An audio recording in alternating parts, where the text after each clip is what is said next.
This bulletin proudly brought to you in association with Alex Campbell's Menswear.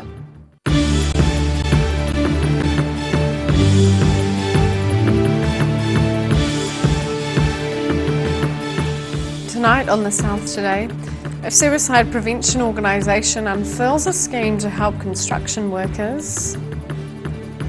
New Zealand First leader Winston Peters learns where there's smoke, there's fire.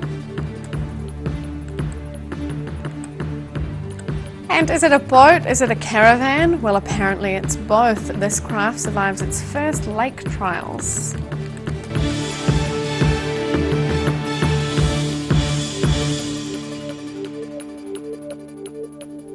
Kia ora, good evening, I'm Sophie Morris. The new Dunedin Hospital project has a close connection with Mates in Construction New Zealand, the organisation dedicated to raising awareness around mental health and suicide prevention within the construction industry. Workers took time out to have a shared lunch after unfurling a flag on the hospital worksite. Flying the flag for suicide awareness. Demolition work paused at the former Cadbury factory site at lunchtime as a flag was unfurled, encouraging workers to seek help when needed. Especially like this, at this type of moment, you know, the flag has our number and it's just giving them that option once again. You know, we've got to try and get our men talking as much as we can in a more supportive way.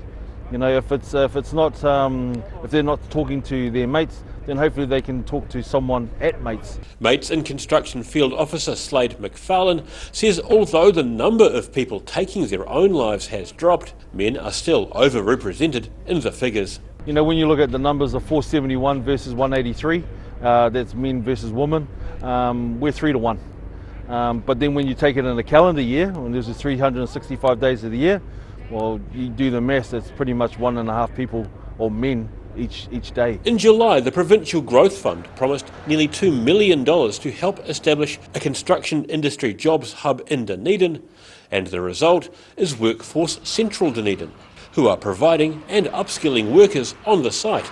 And their general manager says the organisation is proud to be working with Mates in Construction. Being involved in Mates in Construction is massive for Workforce Central. We're heavily supportive of Mates in Construction and the message they're trying to put out there. We lose far too many people to suicide in the construction sector, so anything we can do to support this is a big win for us. Earlier this year, the new Dunedin Hospital project hosted a Mates in Construction general awareness training session for local workers and project staff. And Workforce Central says there will be job opportunities at the project. I mean, this is a big opportunity for anybody in Dunedin. There's going to be a lot of opportunity for people looking for work as well as people looking to upskill themselves and gain qualifications. Fly the Flag is a nationwide initiative with more than 200 construction sites around the country flying the Mates flag, showing their support of suicide prevention in the industry. In Dunedin, The South Today. The Dunedin Marathon is usually held in the first few weeks of September, but in March this year, the organising committee made the tough decision to cancel this year's event due to COVID-19. It's the first time the marathon has been cancelled in 42 years. The event is run by volunteers and the Caversham Harrier and Athletics Club. The committee says the marathon requires a lot of planning and it was thought it was best to make a decision early.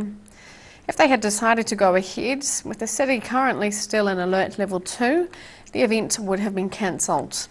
At this point, there are no plans to have a smaller event for when the city moves to Alert Level 1. New Zealand First leader Winston Peters came to Dunedin yesterday to deliver campaign messages, but it was a sneaky smoko on the University of Otago's campus that grabbed the attention on social media. A video of the Deputy Prime Minister taking a puff in front of a no smoking sign was posted on social media with the tagline, "Apparently smoke-free policy only applies to some." Some supported Peters, saying he had already said smoke-free New Zealand would never work, and people generally don't like being dictated to. You know, you've got to ask yourself why we're in lockdown in South Island. Some people have described Peters as having an arrogant disregard for the rules, as the University of Otago has been smoke-free since 2014. Mr Peters was at the campus taking part in Vote 2020, a question and answer session run by students in the Department of Politics. We think our country is in a serious state. With the wrong government and the wrong economic settings, our grandchildren will be paying this off. And we need to make sure that we keep in mind the economic plans and strategies and the affordability to make our economic commitments a reality. Visiting Hillside workshops, he said Hillside is on track to support more than 100 jobs thanks to a New Zealand First policy. Peters says he's not coming with promises for the future. Well, the message I'm pushing here is one I push as a minister and for KiwiRail.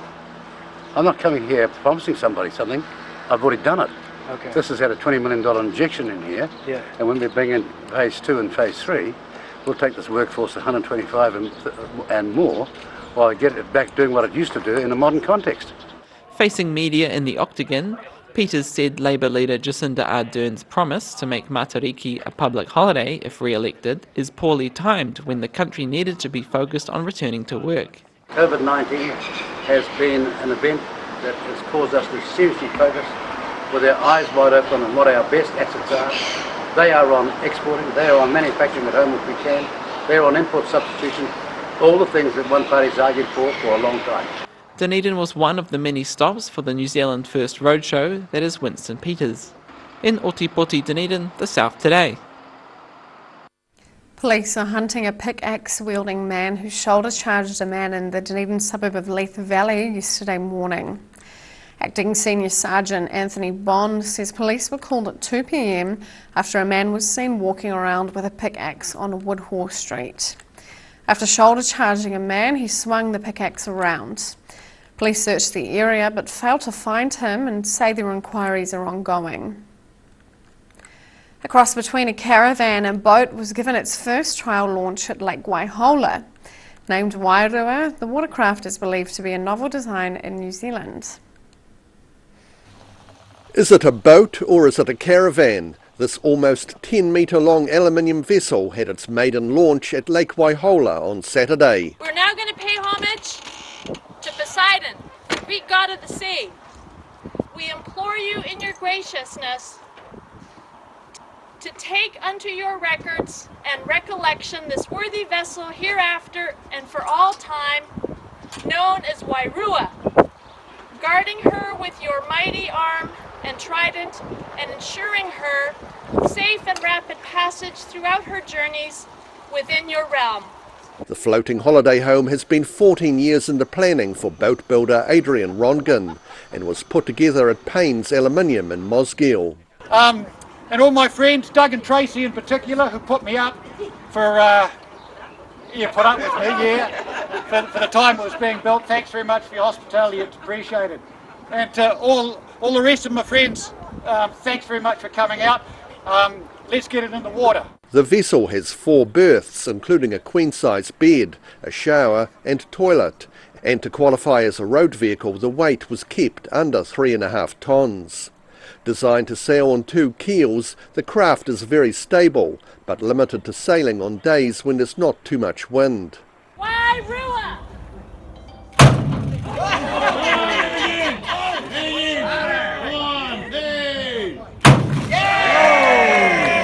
Rongan is planning to eventually take the craft to Wanaka and then explore other New Zealand waterways as well as ones in the USA. In Waihola, The South Today. Still to come on The South Today, we meet the Bannockburn couple protecting a unique plantation in Bendigo, and we hear the latest in our You Choose 2020 political series.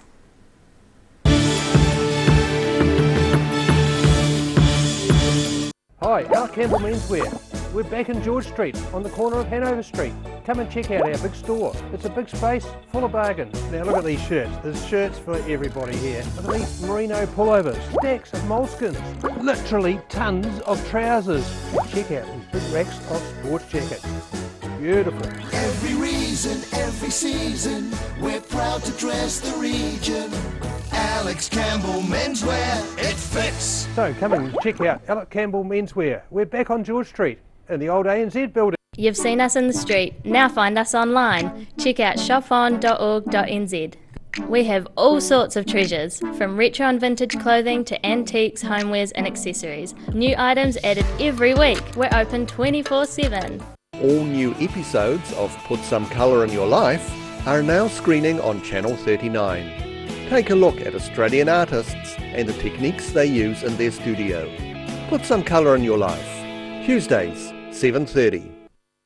A poorly maintained heat pump can lose up to 35% of its output. The Mr. Heat Pump Cleaner team are experts. Their specially developed chemical wash is totally biodegradable. Call Mr. Heat Pump Cleaner and get the job done by the professionals.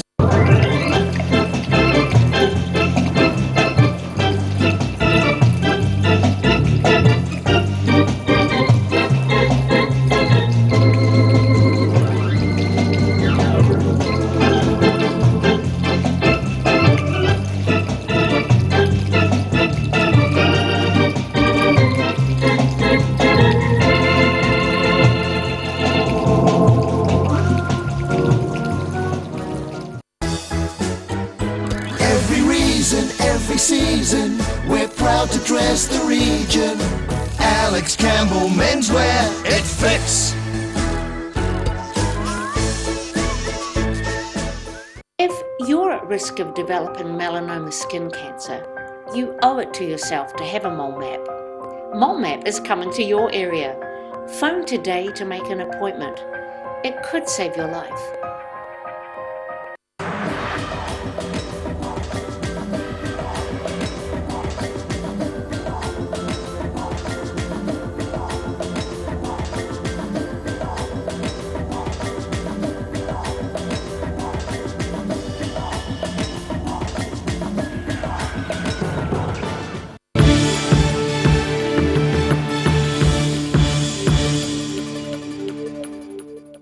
Welcome back. A Bannockburn couple are trying to protect a small plantation of non-native trees in nearby Bendigo. Started by the Ministry of Works in the 1970s, the scientific planting includes many valuable and unique exotic species. Botanical scientists John and Gillian McLaren are worried about the future of this small plantation of hardy exotic trees on the hills at Bendigo near Cromwell.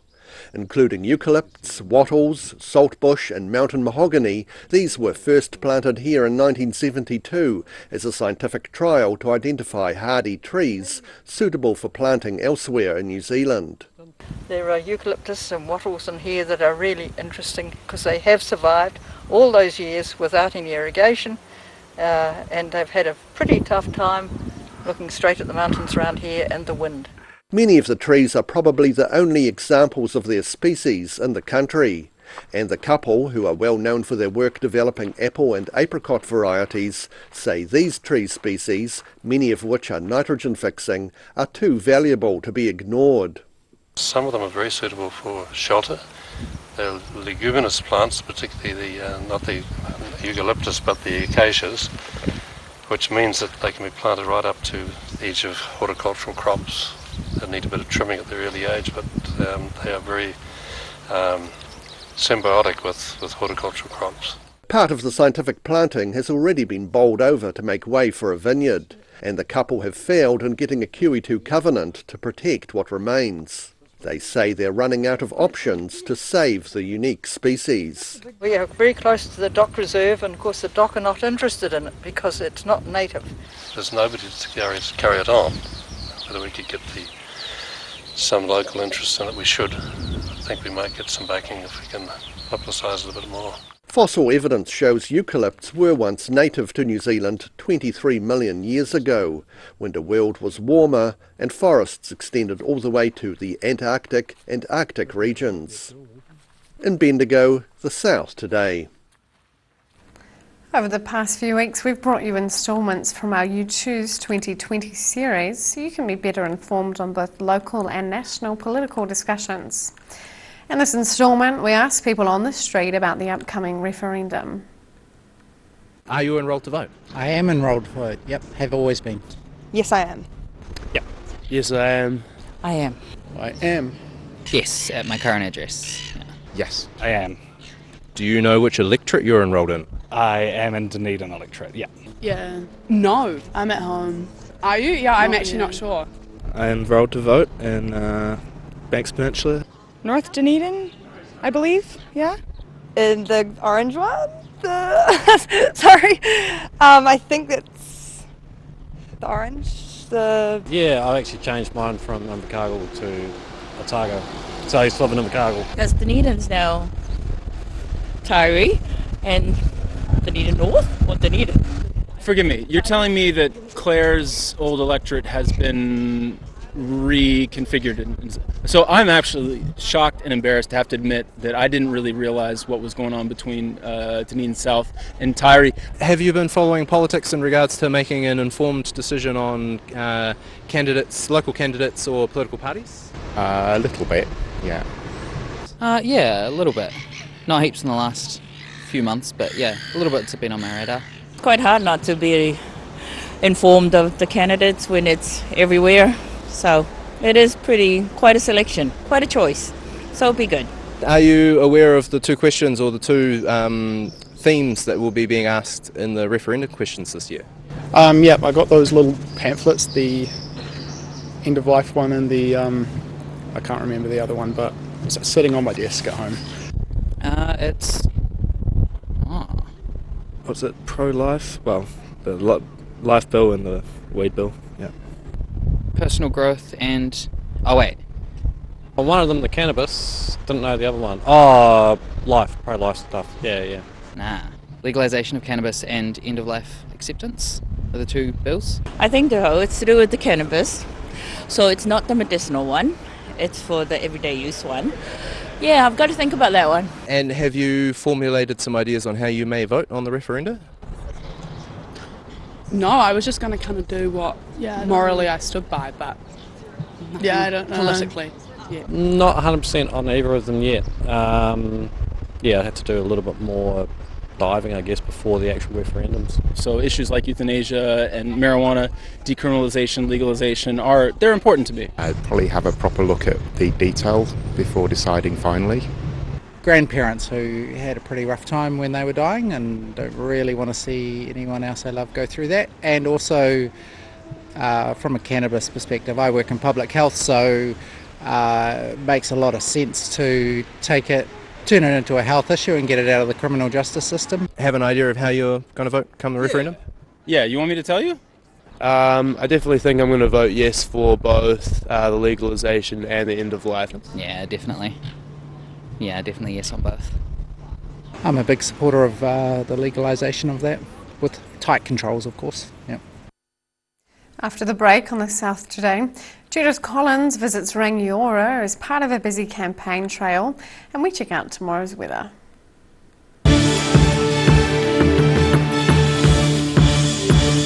All new episodes of Put Some Colour in Your Life are now screening on Channel 39. Take a look at Australian artists and the techniques they use in their studio. Put Some Colour in Your Life, Tuesdays, 7:30.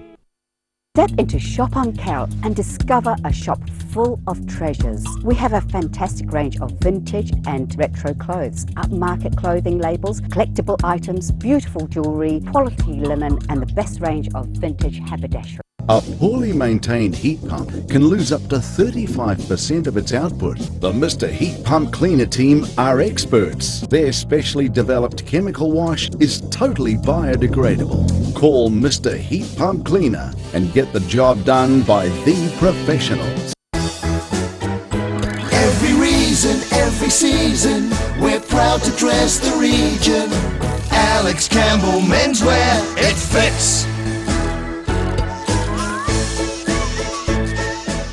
If you're at risk of developing melanoma skin cancer, you owe it to yourself to have a mole map. Mole map is coming to your area. Phone today to make an appointment. It could save your life.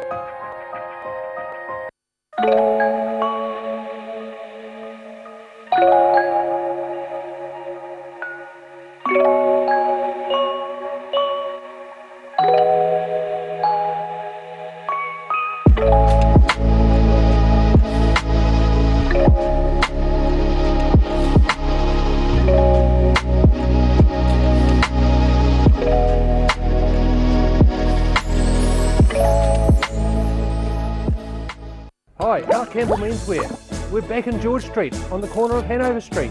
Come and check out our big store. It's a big space full of bargains. Now look at these shirts. There's shirts for everybody here. Look at these merino pullovers, stacks of moleskins, literally tons of trousers. And check out these big racks of sports jackets. Beautiful. Every reason, every season, we're proud to dress the region. Alex Campbell Menswear, it fits. So come and check out Alec Campbell Menswear. We're back on George Street in the old ANZ building. Ah, TV, our favourite babysitter. But it can be tough keeping up with what our tamariki are watching. Luckily, the Broadcasting Standards Authority has made some smart changes to the classification labels. Ooh! Plus changes to the time of day certain rated shows will air, and awesome new parental lock features, meaning your babysitter's job is safe. Find out more at safeviewing.co.nz.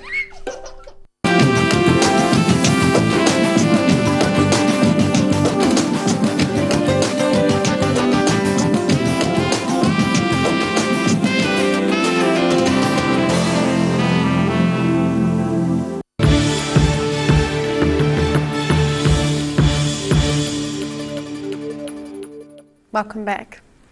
Judith Collins visited Rangiora as part of a busy campaign trail last week. The National Party leader said she was impressed how much the region had progressed in the last 10 years since the first of Canterbury's devastating earthquakes. Judith Collins popped into the Rangiora RSA last week as the region remembered the first of the Canterbury earthquakes 10 years ago.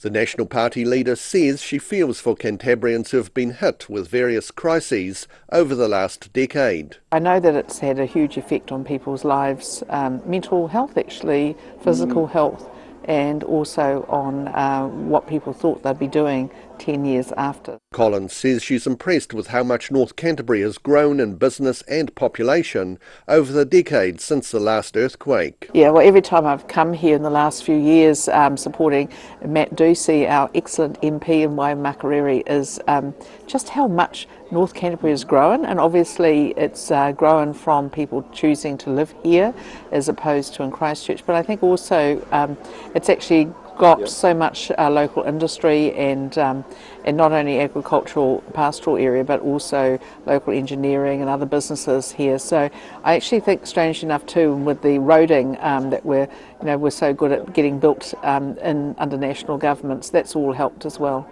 And despite some people expressing concerns about the possibility of COVID-19 infected Aucklanders flying into Queenstown, Collins says everyone she's spoken to in the South Island has been opposed to the current alert level 2. Everywhere I've been on this trip, but also last week when I was in Invercargill, Dunedin and Queenstown, I just couldn't find any South Islander who thought that the South Island should be in level 2. We don't make that choice. I don't see the health information. I don't make that decision. We have to trust that the government has some idea what it's doing. But what I would say is I haven't met anyone who thinks it should be. After her visit to Rangiora, Collins was due to take a break from the campaign trail and fly back north and spend a second night home in 4 weeks. In Rangiora, the South Today. And now recapping tonight's top stories on the South Today. A suicide prevention organisation unfurls a scheme to help construction workers at the Dunedin hospital site. New Zealand First Leader Winston Peters learns where there's smoke, there's fire after a video of him lighting up on a smoke-free campus goes viral. And a unique amphibious craft survives its first lake trials on Lake Waihola.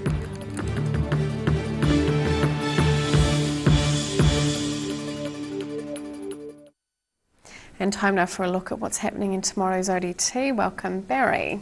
Hello, Sophie. Good evening.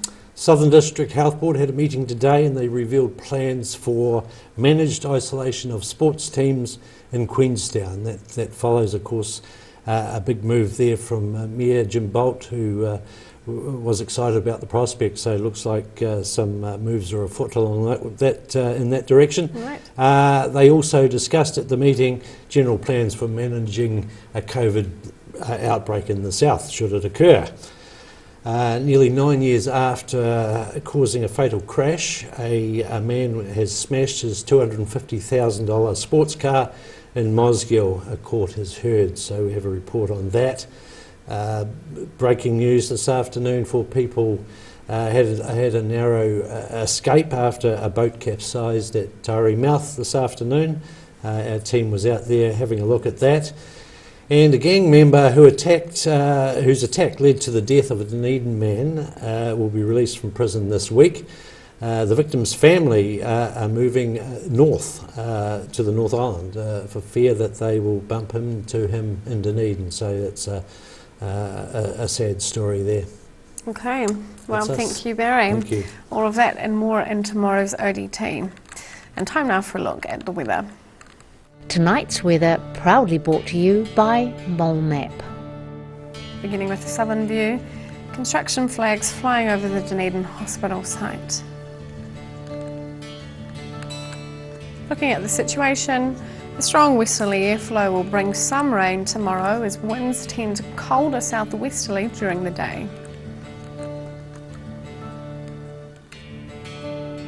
Starting off at the northwest of the South Island, Greymouth and Westport are set for showers and 13 degrees. Across to the northeast, sunshine across the region with 17 degrees in Nelson and 19 in Blenheim.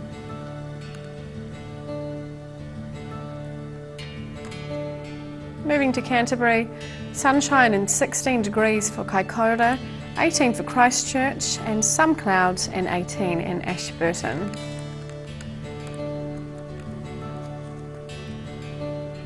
To the southern towns, rain for all areas with strong northwesterlies and 13 degrees in the Catlins, strong westerlies and 12 degrees in Balclutha, and strong southwesterlies and 12 degrees in Lumsden and Gore.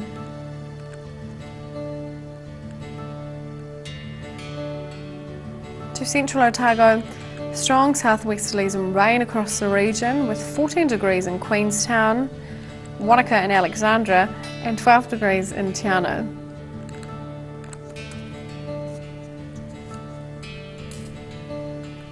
To the northern towns, on the coast, Timaru and Oamaru can expect fresh northwesterlies, high cloud and 18 degrees.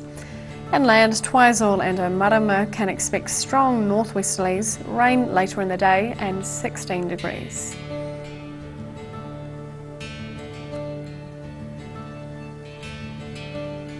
In Dunedin, fine tonight with an overnight low of 8. Mild northerlies and high cloud for much of tomorrow, but rain and fresh cold southwesterlies developing mid to late afternoon. A high of 16 and a low of 5. Cloudy with showers on Thursday and fresh cold southwesterlies. A high of 9 and a low of 4.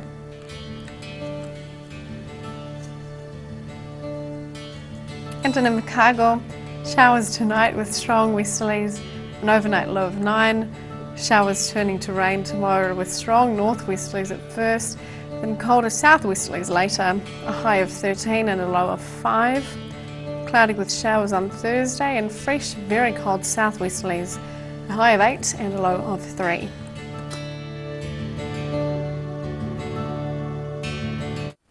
That's all for our news this Tuesday. For the latest news from the southern region, head online to odt.co.nz and follow Channel 39 on Facebook and YouTube. Thanks for joining us. Ka kite anō.